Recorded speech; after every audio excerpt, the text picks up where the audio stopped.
ಶ್ರೀಮತೆ ರಾಮಾನುಜಾಯ ನಮಃ. ಶ್ರೀಮದ್ವರವರಮುನಿಯೇ ನಮಃ. ಶ್ರೀ ವೆಂಕಟಗುರುವೇ ನಮಃ.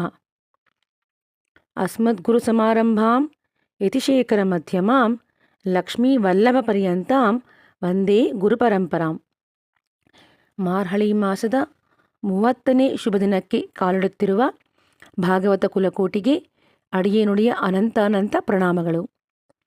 ತಿರುಪ್ಪಾವೆಯಲ್ಲಿ ಪೂರ್ವಾಚಾರ್ಯರ ಶ್ರೀನುಡಿಮುತ್ತುಗಳು ಎನ್ನುವ ಶೀರ್ಷಿಕೆಯಡಿಯಲ್ಲಿ ಒಂದಿಷ್ಟು ವಿಶೇಷಾರ್ಥಗಳ ಅನುಭವವನ್ನು ಹೊಂದಲು ಆಚಾರ್ಯರ ಪಾದಾರವಿಂದಗಳಿಗೆ ನಮಿಸುತ್ತಾ ಹೃದಯಪೂರ್ವಕ ಸ್ವಾಗತವನ್ನು ಕೋರುತ್ತಿದ್ದೇನೆ.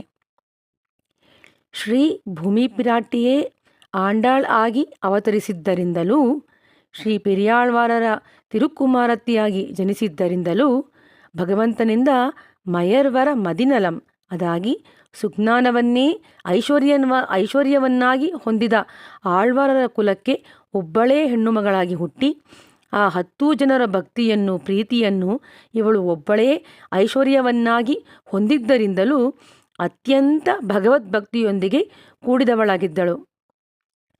ಆಂಡಾಳ್ ಪ್ರೀತಿ ಹಾಗೂ ಭಕ್ತಿಯೇ ಒಂದು ದೊಡ್ಡ ಪ್ರವಾಹವಾಗಿ ಹರಿದು ಅದು ತಿರುಪ್ಪಾವೈ ಎನ್ನುವ ಅಮೃತ ಸಾಗರವಾಗಿ ಉದ್ಭವಿಸಿತು. ಆಂಡಾಳ್ ಅವತರಿಸಿ ಬೆಳೆದ ಕಾಲದಲ್ಲಿ ಭಗವಂತನ ವಿಭವಾವತಾರವಿರಲಿಲ್ಲ. ದೇವಸ್ಥಾನಗಳಲ್ಲಿ ಅರ್ಚಾರೂಪದಲ್ಲಿ ಸೇವೆ ನೀಡುತ್ತಿದ್ದ ಭಗವಂತ ಆಂಡಾಳ್ನ ಪ್ರೀತಿಗೆ ಸೇರಿದಂತೆ ಅರ್ಚೆಯಲ್ಲಿ ಅವಳೊಂದಿಗೆ ಸಹಕರಿಸದೇ ಹೋದಾಗ ವ್ರತವನ್ನು ಅನುಷ್ಠಿಸಿ ಕೃಷ್ಣನನ್ನು ಹೊಂದಲು ತಾನು ಗೋಪಕನ್ಯೆಯಾಗಿ ಅನುಕರಿಸಿ ಕೃಷ್ಣನನ್ನು ಹೊಂದಿದಳು. ಭಗವಂತನ ಕೃಪೆಯೇ ಆತ್ಮಶ್ರೇಯಸ್ಸಿಗೆ ಉಪಾಯ ಎನ್ನುವುದನ್ನು, ಅವನ ಮುಖಾರವಿಂದದ ಉಲ್ಲಾಸಕ್ಕಾಗಿಯೇ ಮಾಡುವಂತಹ ಕೈಂಕರ್ಯವೇ ಉಪೇಯ ಅದಾಗಿ ಫಲ ಎನ್ನುವುದನ್ನು ಹಿಂದಿನ 2 ಹಾಡುಗಳಲ್ಲಿ ತಿಳಿಸಿಕೊಟ್ಟಳು. ಈ 2 ಪಾಶುರಗಳೇ ತಿರುಪ್ಪಾವೈನ ನಿಜವಾದ ಸಾರತಮವಾದ ಪಾಶುರವಾಗಿದ್ದು, ಇದರಲ್ಲಿಯೇ ಸಂಪೂರ್ಣ ತಿರುಪ್ಪಾವೆಯ ಸಾರವು ಅಡಗಿದೆ. ಈ ಕಟ್ಟಕಡೆಯ ಪಾಶುರದಲ್ಲಿ ಈ ತಿರುಪ್ಪಾವೆಯನ್ನು ಕಲಿತು ಅನುಸಂಧಾನ ಮಾಡುವವರಿಗೆ ಉಂಟಾಗುವ ಫಲ ಏನು ಎಂಬುದನ್ನು ತಿಳಿಸಿಕೊಟ್ಟಿದ್ದಾಳೆ. ಇದನ್ನು ಕಲಿತವರು ಶ್ರೀಯಪತಿಯ ಕೃಪೆಗೆ ಪಾತ್ರರಾಗಿ ಶ್ರೇಯಸ್ಸನ್ನು ಹೊಂದಿ ಉಜ್ಜೀವನವನ್ನು ಪಡೆಯುವರು ಎಂದು ಹೇಳಿ ಪೂರ್ತಿಗೊಳಿಸುತ್ತಾಳೆ. ಶೀರ್ಯ ಸಿಂಹಾಸನത്തിൽ ಅದಾಗಿ ಅತ್ಯುನ್ನತವಾದ ಸಿಂಹಾಸನದಲ್ಲಿ ನಪ್ಪಿನ್ನೈ ಪಿರಾಟಿಯೊಂದಿಗೆ ಸೇರಿ ಶ್ರೀಕೃಷ್ಣನು ಆಸೀನನಾಗಿರಲು ಗೋಪಿಯರು ಅವನನ್ನು ಸುತ್ತುವರಿದು ಉಂದನ್ನೋಡುತ್ತೋಮೇಯಾವೋಂ ಉನಕ್ಕೆ ನಾಂ ಆಟ್ಚೆಯ್ವೋಂ ಮತ್ತೈ ನಮ್ ಕಾಮಂಗಳ್ ಮಾಟ್ರು ಎಂದು ಕೈಂಕರ್ಯವನ್ನೇ ಫಲವನ್ನಾಗಿ ಯಾಚಿಸುತ್ತಾರೆ. ಇವರುಗಳ ಈ ಭಕ್ತಿ ಹಾಗೂ ಪ್ರೀತಿಯನ್ನು ಕಂಡ ಕೃಷ್ಣನು ಆಶ್ಚರ್ಯಚಕಿತನಾಗುತ್ತಾನೆ. ಗುಹ, ಶಬರಿ, ಹನುಮಂತ, ಸುಗ್ರೀವ, ವಿಭೀಷಣಾದಿಗಳು ತನ್ನಲ್ಲಿ ತೋರಿದ ಅಪರಿಮಿತವಾದ ಪ್ರೀತಿಗೆ ಕರಗಿ ತನ್ನನ್ನೇ ತಾನು ಅವರಿಗೆ ನೀಡಿ ಪ್ರೀತಿಯನ್ನು ಪ್ರಕಟಪಡಿಸಿದ ಶ್ರೀರಾಮನಂತೆ ಕೃಷ್ಣನೂ ತನ್ನ ಅಷ್ಟೂ ಪ್ರೀತಿಯನ್ನು ಈ ಗೋಪಿಯರಿಗೆ ನೀಡಿ ತನ್ನನ್ನೇ ಫಲವನ್ನಾಗಿ ಅನುಭವಿಸಲು ಅನುಗ್ರಹಿಸುತ್ತಾನೆ. ವಂಗಕ್ಕಡಲ್ ಕಡೆಯಿಂದ ಮಾಧವನೈ ಕೇಶವನೈ. ಈ ಸಾಲಿಗೆ ಹೊಂದುವಂತೆ ನಾವು ಪೂರ್ವಾಚಾರ್ಯರ ಶ್ರೀನುಡಿ ಮುತ್ತೊಂದನ್ನು 3000 ಪಡಿ ಹಾಗೂ 4000 ಪಡಿ ವ್ಯಾಖ್ಯಾನದಲ್ಲಿ ಕಾಣಬಹುದು. ಕಣ್ಣುದಲ್ ನಂಜುಂಡ ಕಂಡವನೇ ವಿಣ್ಣವರ್ ಅமுதுன் அமுதில் வரும் பெண்ணமுதுண்ட எம்பெருமானே என்கிறபடியே தான் சாக்ஷாத் அமிர்தத்தை உண்டு பிரம்மாதிகளுக்கு கோதை கொடுத்தான் என்று பட்டர் மாதவனை என்று தன் வாயை காட்டி ಕೇಶವನೈ என்று ಕೋதை ಪೊಗಟ್ಟಾರ್. ಒಂದೊಮ್ಮೆ ತಿರುಪ್ಪಾವೆಯ ಕಾಲಕ್ಷೇಪಗೋಷ್ಠಿಯಲ್ಲಿ ಈ ಪಾಶುರಕ್ಕೆ ವಿವರಣೆ ನೀಡುತ್ತಿರುವ ಸಮಯದಲ್ಲಿ ಭಟ್ಟರು ಈ ಮಾತನ್ನು ಹೇಳುತ್ತಾರೆ ಎಂದು ಉಲ್ಲೇಖಿಸಿ ತೋರಿಸಿದ್ದಾರೆ ವ್ಯಾಖ್ಯಾತ ಶ್ರೀ ಆಯಿಜನನ್ಯಾಚಾರ್ಯರು ಹಾಗೂ ವ್ಯಾಖ್ಯಾನ ಚಕ್ರವರ್ತಿ ಶ್ರೀ ಪೆರಿಯವಾಚಾನ್ ಪಿಳ್ಳೈ. ಈಗ ಇದರ ಭಾವಾರ್ಥವೇನೆಂಬುದನ್ನು ನೋಡೋಣ ಬನ್ನಿ. ಭಗವಂತನು ಏನೇ ಮಾಡಿದರೂ ಅದು ತನ್ನ ಸ್ವಂತ ಪ್ರಯೋಜನಕ್ಕಾಗಿ ಮಾಡುತ್ತಾನೆ ಎಂದು ರಸವಾಗಿ ಅನುಭವಿಸುತ್ತಾರೆ ನಮ್ಮ ಪೂರ್ವಾಚಾರ್ಯರುಗಳು. ದೇವತೆಗಳಿಗೆ ಕ್ಷೀರಾಬ್ದಿಯನ್ನು ಕಡೆದು ಅಮೃತವನ್ನು ಹೊಂದಿಸಿಕೊಡುವ ವ್ಯಾಜವನ್ನು ಅದಾಗಿ ಕಾರಣವನ್ನು ಮುಂದಿಟ್ಟುಕೊಂಡು ಮಹಾಲಕ್ಷ್ಮಿ ಎನ್ನುವ ಅಮೃತವನ್ನು ತಾನು ಹೊಂದುತ್ತಾನೆ. ಇದನ್ನೇ ಶ್ರೀ ಪರಾಶರ ಭಟ್ಟರು ಬಹು ರಸೋಕ್ತಿಯಾಗಿ ವರ್ಣಿಸುತ್ತಾರೆ. ವಂಗಕ್ಕಡಲ್ ಕಡೆಯಿಂದ ಮಾಧವನೈ ಕೇಶವನೈ ಎನ್ನುವ ಈ ಸಾಲನ್ನು 2 ರೀತಿಯಾಗಿ ಅದಾಗಿ ವಂಗಕ್ಕಡಲ್ ಕಡೆಯಿಂದ ಮಾಧವ ಹಾಗೂ ವಂಗಕ್ಕಡಲ್ ಕಡೆಯಿಂದ ಕೇಶವ ಎಂದು ವಿಂಗಡಣೆ ಮಾಡಿ ಭಟ್ಟರು ಬಲು ಸೊಗಸಾಗಿ ವಿವರಣೆಯನ್ನು ಮಾಡುತ್ತಾರೆ. ಭಗವಂತನು ಕ್ಷೀರಸಮುದ್ರವನ್ನು ಕಡೆದು ಉಪ್ಪು ಸಾರಿನಂತಿರುವ ಅಮೃತವನ್ನು ತೆಗೆದು ದೇವತೆಗಳಿಗೆ ಕೊಟ್ಟನು. ಅದೇ ರೀತಿ ಕ್ಷೀರಾಬ್ದಿಯನ್ನು ಕಡೆದಾಗ ಹೊರಬಂದ ಹಲವಾರು ವಸ್ತುಗಳನ್ನು ಹಲವಾರು ದೇವತೆಗಳಿಗೆ ಕೊಟ್ಟುಬಿಟ್ಟನು. ಮೊದಲಿಗೆ ಹೊರಬಂದ ನಂಜನ್ನು ಶಿವನ ಕೈಗಿತ್ತು, ಆದರೆ ಕೊನೆಯಲ್ಲಿ ಹೊರಬಂದ ಶ್ರೀ ಮಹಾಲಕ್ಷ್ಮಿಯನ್ನು ತಾನೇ ಕೈ ಹಿಡಿದನು. ಇದನ್ನು ವಿವರಿಸುವ ಭಟ್ಟರು ವಿಣ್ಣವರ್ ಅಮುದಿಲ್ ವரும் ಪೆಣ್ಣಮುದುಂಡ ಎಂಬೆರುಮಾನೇ. ವಿಣ್ಣವರ್ ಎಂದರೆ ದೇವತೆಗಳು. ಅವರಿಗಾಗಿ ಕಡಿದ ಅಮೃತದಿಂದ ದೊರೆತ ಹೆಣ್ಣೆಂಬ ಅಂದರೆ ಶ್ರೀ ಮಹಾಲಕ್ಷ್ಮಿ ಎಂಬ ನಿಜ ಅಮೃತವನ್ನು ಉಂಡ ಭಗವಂತನೇ ಎಂದು ತಿರುಮಂಗೆಯಾಳ್ವಾರರು ಹಾಡಿದ ಹಾಗೆ ಕ್ಷೀರಸಾಗರದಿಂದ ಹೊರಬಂದ ನಿಜವಾದ ಅಮೃತವಾದ ಜಗನ್ಮಾತೆಯನ್ನು ತಾನು ಉಳಿಸಿಕೊಂಡು ಬರಿಯ ಸಪ್ಪೆಯಾದ ಸಾರವೇ ಇಲ್ಲದ ಅಮೃತವನ್ನು ದೇವತೆಗಳಿಗೆ ಕೊಟ್ಟು ಬಿಟ್ಟನು ಎಂದು ವರ್ಣಿಸುತ್ತಾರೆ. ಕೇಶವ ಎನ್ನುವ ಶ್ರೀನಾಮವು ಐರ್ವರ ಅಮರர்கள் ಅಧಿಪತಿಯವನವನ್ ಎಂದು ಆಳ್ವಾರರು ಹಾಡಿದಂತೆ ಬ್ರಹ್ಮ ಶಿವ ಮೊದಲಾದ ದೇವತೆಗಳಿಗೆ ಅಧಿಪತಿ ಎನ್ನುವ ಅರ್ಥವನ್ನು ನೀಡುತ್ತದೆ. ಕೇಶವ ಕ ಬ್ರಹ್ಮ ಈಶಃ ಶಿವ. ಅದಾಗಿ ಬ್ರಹ್ಮ ರುದ್ರಾದಿಗಳಿಗೆ ಸ್ವಾಮಿಯಾಗಿರುವ ಅತ್ಯಂತ ಸುಂದರವಾದ ಕೇಶರಾಶಿಯನ್ನು ಹೊಂದಿರುವ ಭಗವಂತನನ್ನೇ ವೇದವು ಕೇಶವ ಎನ್ನುತ್ತದೆ.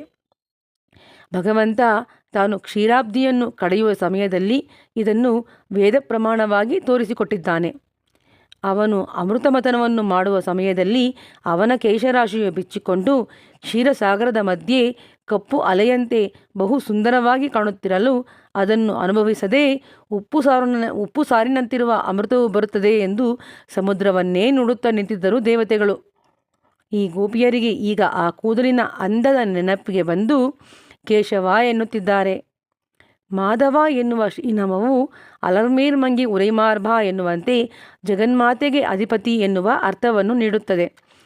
ದೇವತೆಗಳಿಗೆ ಕಷ್ಟ ಉಂಟಾದಾಗ ಕಡಲನ್ನು ಕಡೆದು ಅವರಿಗೆ ಬೇಕಾದ ಅಮೃತ ಮೊದಲಾದವುಗಳನ್ನು ನೀಡಿ ವಂಗಕಡಲ ಕಡೆಯಿಂದ ಕೇಶವನಾದನು.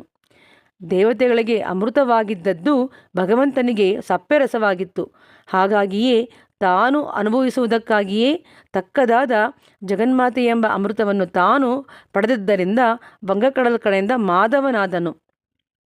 ಲಕ್ಷ್ಮೀನ್ ಕ್ಷೀರಸಮುದ್ರ ರಾಜತನಿಯಾಂ ಶ್ರೀರಂಗಧಾಮೇಶ್ವರಿ ಎಂದು ಆ ಕ್ಷೀರಾಬ್ದಿಯಿಂದ ಹೊರಬಂದ ಮಹಾಲಕ್ಷ್ಮಿಯು ಭಗವಂತನ ಎದೆಯಲ್ಲಿ ಸ್ಥಾಪಿತಳಾದಳು. ಈ ರೀತಿ ತನ್ನನ್ನು ಮಾ ಅದಾಗಿ ಶ್ರೀದೇವಿಯನ್ನು ಧವ ಎದೆಯಲ್ಲಿ ಧರಿಸಿ ಮಾಧವನೆಂಬ ಹೆಸರನ್ನು ಹೊಂದಿದನು. ಅಂತೆಯೇ ವಂಗಕ್ಕಡಲ್ ಕಡೆಯಿಂದ ಕೇಶವನೇ ಎಂದಾಗ ಭಟ್ಟರ ಬಾಯಿಗೆ ರುಚಿಸಲಿಲ್ಲ.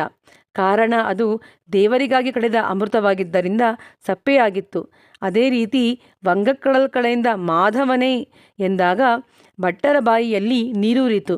ಕಾರಣ ಅದು ಭಗವಂತ ತನಗಾಗಿ ಕಡೆದ ಜಗನ್ಮಾತೆ ಎಂಬ ಅಮೃತವಾದ್ದರಿಂದ ರುಚಿಕರವಾಗಿತ್ತು ಎಂದು ಹೇಳಿ ನೀರೂರಿದ ತಮ್ಮ ಬಾಯಿಯನ್ನು ತೆರೆದು ತಮ್ಮ ಶಿಷ್ಯರಿಗೆ ತೋರಿಸಿದರು ಎನ್ನುವುದನ್ನು ಉಲ್ಲೇಖಿಸುತ್ತಾ ಈ ರೀತಿಯಾಗಿ ಭಟ್ಟರು ಪಾಶುರದ ಈ ಸಾಲನ್ನು ರಸಮಯವಾಗಿ ಅನುಭವಿಸಿದರು ಎಂಬುದನ್ನು ಅತ್ಯದ್ಭುತವಾಗಿ ವರ್ಣಿಸಿದ್ದಾರೆ ಇಬ್ಬರು ಅದ್ವಿತೀಯವಾದ ವ್ಯಾಖ್ಯಾನಗಾರರು. ವಂಗಕ್ಕಡಲ ಕಡೆಯಿಂದ ಮಾಧವನೇ ಕೇಶವನೇ. ಹೇಗೆ ಶಿವಧನುಸ್ಸನ್ನು ಮುರಿದು ಶ್ರೀರಾಮನು ಸೀತೆಯನ್ನು ಹೊಂದಿದನೋ, ಹೇಗೆ ಮಂತರ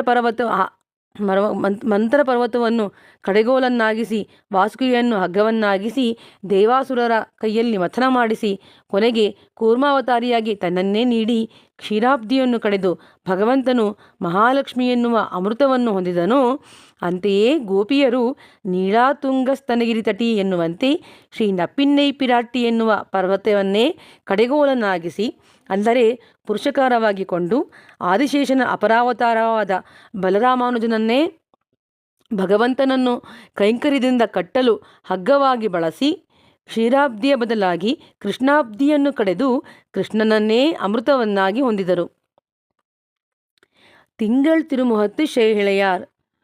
ಕೃಷ್ಣ ಸಂಶ್ಲೇಷದಿಂದ ಶೀತಲಮಯವಾಗಿ ಅರಳಿ ಕೆಂಪಾದ ಮುಖಾರವಿಂದವನ್ನು ಹೊಂದಿದ ಗೋಪಿಯರು ಎಂದು ಗೋಪಿಯರ ಅಂದವನ್ನು ವರ್ಣಿಸುತ್ತಿದ್ದಾಳೆ ಗೋದೆ. ಅದಾಗಿ ದಂಡಕಾರಣ್ಯದಲ್ಲಿ ತನ್ನ ಮಡಿಲ ಮೇಲೆ ಸುಖಸುಪ್ತಃ ಎಂದು ಸುಖವಾಗಿ ನಿದ್ರಿಸುತ್ತಿದ್ದ ಶ್ರೀರಾಮನನ್ನು ತದೇಕ ಚಿತ್ತದಿಂದ ನೋಡುತ್ತಿದ್ದ ಸೀತೆಯ ಮುಖಾರವಿಂದದಿಂದ ಹೊರಹೊಮ್ಮಿದ ಕಾಂತಿಯು ಇಡೀ ದಂಡಕಾರಣ್ಯವನ್ನೇ ಶೀತಲಮಯವನ್ನಾಗಿಸಿತೋ ಅದೇ ರೀತಿ ಕ್ಷೀರಸಮುದ್ರವನ್ನು ಕಡೆದು ಶ್ರೀದೇವಿಯನ್ನು ಹೊಂದಿದ ಮಾಧವನ ಮುಖಾರವಿಂದದಿಂದ ಹೊರಹೊಮ್ಮಿದ ಸಂತೋಷ ಹಾಗೂ ತೇಜಸ್ಸು ಅವನನ್ನೇ ತದೇಕ ಚಿತ್ತದಿಂದ ನೋಡುತ್ತಿದ್ದ ಗೋಪಿಯರ ಮುಖಗಳಲ್ಲಿ ಪ್ರತಿಫಲಿಸಿ ಚಂದ್ರಕಾಂತಿಯಂತೆ ಪ್ರಕಾಶಮಯವಾಗಿ ಶೀತಲಮಯವಾಗಿ ಗೋಚರಿಸುತ್ತಿದೆ. ಹಾಗಾಗಿಯೇ ತಿಂಗಳ್ ತಿರುಮುಹತ್ತು ಶೈಳೆಯಾರ್ ಎನ್ನುತ್ತಿದ್ದಾಳೆ ಗೋದೆ ಎಂದು ಅತ್ಯದ್ಭುತವಾಗಿ ಹಾಗೂ ರಸಮಯವಾಗಿ ವರ್ಣಿಸುತ್ತಾರೆ ನಮ್ಮ ಪೂರ್ವಾಚಾರ್ಯರುಗಳು. ಶನಿರಂಜಿ ಈ ರೀತಿ ಚಂದಿರನಂತೆ ಶೀತಲವಾದ ಶ್ರೀಮುಖವನ್ನು ಹೊಂದಿದಂಥ ಗೋಪಿಯರು ಭಗವಂತನಲ್ಲಿ ಯಾಚಿಸಿ ಅಂಗಪ್ಪರೆಗೊಂಡವಾಟ್ರೈ ಪುರುಷಾರ್ಥವಾದ ಕೈಂಕರ್ಯವೆನ್ನುವ ಐಶ್ವರ್ಯವನ್ನು ಹೊಂದಿದ ಈ ಕಥನವನ್ನು ಅಣಿಬುದುವೈ ಪೈಂಗುಮರ ತಂಡರಿಯಿಲ್ ಶ್ರೀವಿಲ್ಲಿಪುತ್ತೂರಿನ ಶೀತಲವಾದ ತಾವರೆ ಹೂವಿನಿಂದ ಅಲಂಕೃತಳಾದ ಪಟ್ಟರ್ಪಿರಾನ್ ಕೋದೆಶೊನ್ನ. ಗೋದಾ ಎಂದರೆ ಯಾರು? ಅವಳ ಮಾತಿನಲ್ಲೇ ಹೇಳುವುದಾದರೆ ಪಟ್ಟರ್ಪಿರಾನ್ ಕೋದೈ ಎಂಬಂತೆ ಪಟ್ಟರ್ಪಿರಾನ್ನ ತಿರುಕುಮಾರತ್ತಿ. ಪಟ್ಟರ್ಪಿರಾನ್ ಎಂದರೆ ಯಾರು? ಶ್ರೀವಿಲ್ಲಿಪುತ್ತೂರು ಎಂಬ ದಿವ್ಯ ದೇಶದಲ್ಲಿ ವಟಭದ್ರಶಾಹಿ ಭಗವಂತನಿಗೆ ತುಳಸಿ ಮಾಲೆ ಹೂಮಾಲೆಗಳನ್ನು ಕಟ್ಟಿ ಸಮರ್ಪಿಸುತ್ತಾ ಅವನ ಸೇವೆಯಲ್ಲೇ ಸಂಪೂರ್ಣ ನಿರತರಾಗಿದ್ದಂತಹ ದ್ವಿಜಕುಲ ತಿಲಕಂ ತಂ ವಿಷ್ಣು ಚಿತ್ತಂ ನಮಾಮಿ ಎಂಬಂತೆ ವಿಷ್ಣುವನ್ನು ಅನವರತ ತನ್ನ ಚಿತ್ತದಲ್ಲೇ ಇರಿಸಿಕೊಂಡಿರುವಂತಹ ವಿಷ್ಣು ಚಿತ್ತರೆಂದೇ ಖ್ಯಾತಿವೆತ್ತ ಮರೆನಾಂಗು ಮುನ್ನೋದಿಯ ಪಟ್ಟಣಕ್ಕೆ ಕನ್ಯಕಾ ಪ್ರದಾನಂ ಶೈದ ಉಪಕಾರಕರಿವರ್. ಅಂದರೆ 4 ವೇದಗಳಿಗೂ ಅಧಿಪತಿಯಾದ ಭಗವಂತನಿಗೇ ಕನ್ಯಾದಾನ ಮಾಡಿ ಉಪಕರಿಸಿದವರು ಎಂದು ಕೊಂಡಾಡಲ್ಪಡುವ ಪಟ್ಟರ್ಪಿರಾನ್. ಇಂತಹ ಪಟ್ಟರ್ಪಿರಾನ್ ಕೋದೈ ಶಂಗತ್ತಮಿಳ್ ಮಾಲೈ 30 ತಪ್ಪಾಮೆ ಇಂಗಿಪ್ಪರಿಶುರೈಪ್ಪಾರ್. ಅಚ್ಚ ತಮಿಳಿನಲ್ಲಿ ಸ್ವಚ್ಛ ಮನಸ್ಸಿನಿಂದ ರಚಿಸಿದ ಈ ತಿರುಪ್ಪಾವೈ ಎನ್ನುವ ಮಾಲೈ ಅದಾಗಿ ಹಾಡಿನ ಮಾಲೆಯನ್ನು 30 ಪಾಶುರಗಳನ್ನು ಈ ಭೂಮಿಯಲ್ಲಿ ಯಾರೆಲ್ಲ ಗೋಷ್ಠಿಯಾಗಿ ಅನುಸಂಧಾನ ಮಾಡುವರೋ ಅವರುಗಳು ಈರಿರಂಡು ಮಾಳ್ ವರೈತೋಳ್ ಶಂಗಣ್ ತಿರುಮುಹತ್ತು ಶೆಲ್ವತ್ ತಿರುಮಾಲಾಲ್ 4 ಬೆಟ್ಟಗಳಂತೆ ತೋಳುಗಳನ್ನುಳ್ಳ ಪದ್ಮ ಸದೃಶವಾದ ಕಣ್ಗಳನ್ನುಳ್ಳ ಸುಂದರ ಮುಖವುಳ್ಳ ಉಭಯ ವಿಭೂತಿ ಎನ್ನುವ ಐಶ್ವರ್ಯದಿಂದ ಭೂಷಿತನಾಗಿ ನಾಯಕನಾದ ತಿರುಮಾಲ್ ಶ್ರೇಯಪ್ಪತಿ ಅದಾಗಿ ಶ್ರೀದೇವಿಗೆ ಒಡೆಯನಾಗಿರುವ ಎಂಬೆರುಮಾನ್ನ ಕೃಪೆಗೆ ಪಾತ್ರರಾಗಿ ಎಂಗುಂ ತಿರುವರುಳ್ ಪೆತ್ತು ಇನ್ಬುರುವರ್. ಮಿತ್ರಭಾವೇನ ಸಂಪ್ರಾಪ್ತಂ ನತ್ಯಜೇಯಂ ಕಥಂಚನ. ಒಬ್ಬನು ಸುಳ್ಳೇತನಲ್ಲೇ ಪ್ರೀತಿಯನ್ನು ನಡೆಸುತ್ತಾ ನನ್ನ ಸ್ನೇಹಿತನಾಗಿ ಬಂದರೂ ಅವನನ್ನು ನಾನು ಸ್ವೀಕರಿಸದೇ ಬಿಡುವುದಿಲ್ಲ ಎನ್ನುವುದು ಶ್ರೀರಾಮನ ಮಾತುಗಳು. ಆದರೆ ಗೋದೆ ಗೋಪಿಯರು ವ್ರತವನ್ನು ವ್ಯಾಜವನ್ನಾಗಿಸಿಕೊಂಡು ನಿಜದಲ್ಲಿಯೇ ಕೃಷ್ಣನಲ್ಲಿ ಪ್ರೀತಿಯನ್ನು ತೋರಿ ಅವನನ್ನು ಹೊಂದಿದ್ದಾರೆ. ಪೊಯ್ಯೇ ಕೈಮೈ ಸೊಲ್ಲಿ ಮೆಯ್ಯೇ ಪೆಟ್ರೋಳೆಂದೇನ್ ಎನ್ನುವ ಆಳ್ವಾರರ ಮಾತಿನಂತೆ ಆಂಡಾಳ್ ಸುಳ್ಳೇ ಈ ವ್ರತವನ್ನು ಆಚರಿಸಿ ನಿಜದಲ್ಲೇ ಅಳಗಿಯ ಮನವಾಳನನ್ನು ಹೊಂದಿದಳು. ಶಂಗತ್ತಮಿಳ್ ಮಾಲೈ 30 ತಪ್ಪಾಮೆ ಇಂಗಿಪ್ಪರಿಶುರೈಪ್ಪಾರ್ ಈರಿರೈಂಡು ಮಾಳ್ವರೈತೋಳ್ ಶಂಗಣ್ ತಿರುಮುಹತ್ತು ಶೆಲ್ವತ್ ತಿರುಮಾಲಾಲ್ ಎಂಗುಂ ತಿರುವರುಳ್ ಪೆಟ್ರು ಇನ್ಬುರುವರ್. ಈ ಸಾಲಿಗೆ ಹೊಂದುವಂತೆ ನಾವು ಪೂರ್ವಾಚಾರ್ಯರ ಶ್ರೀನುಡಿ ಮುತ್ತೊಂದನ್ನು 3000 ಪಡಿ 4000 ಪಡಿ ಹಾಗೂ 6000 ಪಡಿ ಈ 3 ವ್ಯಾಖ್ಯಾನಗಳಲ್ಲೂ ಕಾಣಬಹುದು. ತಿರುಪ್ಪಾವೈ ಕಾಲಕ್ಷೇಪಗೋಷ್ಠಿಯಲ್ಲಿ ಭಟ್ಟರು ಈ ಸಾಲಿಗೆ ವಿವರಣೆಯನ್ನು ನೀಡುತ್ತಾ ತಿರುಪ್ಪಾವೈಯನ್ನು ನಿತ್ಯ ಅನುಸಂಧಾನ ಮಾಡುವವರು ಈ ಲೋಕದಲ್ಲಿರುವವರೆಗೂ ಎಲ್ಲ ಶ್ರೇಯಸ್ಸನ್ನು ಹೊಂದಿ ನಂತರ ಶ್ರೀವೈಕುಂಠ ಮಹಾನಗರಿಗೆ ಸೇರಿ ಅಲ್ಲಿಯೂ ಭಾಗವತ ಕೈಂಕರ್ಯವನ್ನು ಹೊಂದಿ ಆನಂದಾನುಭವವನ್ನು ಹೊಂದುವರು. ಜಗನ್ಮಾತೆಯೊಂದಿಗೆ ಕೂಡಿದ ಭಗವಂತನ ಅನುಗ್ರಹವನ್ನು ಹೊಂದಿ ಕೃತಾರ್ಥರಾಗುವರು ಎಂದು ಹೇಳಿದಾಗ ಇದನ್ನು ಕೇಳಿದ್ದ ಗೋಷ್ಠಿಯಲ್ಲಿದ್ದ ಒಬ್ಬ ಶ್ರೀವೈಷ್ಣವರು, ಅಲ್ಲ, ಗೋದೆ ಭಗವಂತನ ಮೇಲೆ ಇರುವಷ್ಟೇ ಪ್ರೀತಿ ನಮಗೂ ಇದ್ದರಲ್ಲವೇ ಫಲವು ದೊರೆಯುವುದು? ಅಂದರೆ ಗೋದೆಗೆ ಭಗವಂತನಲ್ಲಿ ಎಷ್ಟು ನಿಜವಾದ ಅದ್ವಿತೀಯವಾದ ಪ್ರೀತಿ ಎಷ್ಟೋ ಅಷ್ಟೇ ಪ್ರೀತಿ ನಮಗೂ ಇದ್ದರಲ್ಲವೇ ಭಗವಂತನು ನಮಗೆ ಫಲವನ್ನು ನೀಡುವನು ಎಂದು ಸಂದೇಹವನ್ನು ಮುಂದಿಟ್ಟಾಗ ಭಟ್ಟರು கன்றிழந்த தாய்நாகு தோள்கன்றை மடுக்க அதுக்கு இருங்குமா போலே ಸ್ನೇಹಿಗಳ್ ಚೊನ್ನ ಇಪ್ಪಾಶುರಂಗೊಂಡು ಪುಗವೇ ಅದಿಲ್ಲಾದ ನಮಕ್ಕುಂ ಫಲಿಕ್ಕುಂ. ಕರುವನ್ನು ಕಳೆದುಕೊಂಡ ಹಸುವಿನ ಮುಂದೆ ಒಂದು ಬೊಂಬೆಯ ಕರುವನ್ನೇ ಇಟ್ಟರೂ ಸಹ ಅದು ಆ ಬೊಂಬೆಯ ಕರುವನ್ನೇ ತನ್ನ ಕರು ಎಂದು ಬಗೆದು ಅದರ ಮೊಲೆಯಲ್ಲಿ ಹಾಲು ಸುರಿಸುತ್ತದೆ. ಆ ಬೊಂಬೆಗೆ ಜೀವವಿದೆಯೇ ಇಲ್ಲವೇ ಎಂದು ಅದು ಯೋಚಿಸುವುದಿಲ್ಲ. ಅಂತೆಯೇ ಭಗವಂತನೂ ಸಹ ನಾವು ಹೇಳುವ ತಿರುಪ್ಪಾವೆಯನ್ನು ಕೇಳಿದಾಗ ನಮ್ಮ ಹೃದಯದಲ್ಲಿ ಗೋದೆಗೆ ಇದ್ದಷ್ಟೇ ಪ್ರೀತಿ ಇದೆಯೋ ಇಲ್ಲವೋ ಎಂದು ಯೋಚಿಸದೆ, ನನ್ನ ಗೋದೆಯು ಹಾಡಿದ ತಿರುಪ್ಪಾವೆಯನ್ನು ಹಾಡಿದನಲ್ಲ ಎಂದು ಅತ್ಯಂತ ಸಂತುಷ್ಟನಾಗಿ ನಮಗೆ ಫಲವನ್ನು ಕೊಟ್ಟು ಬಿಡುತ್ತಾನೆ.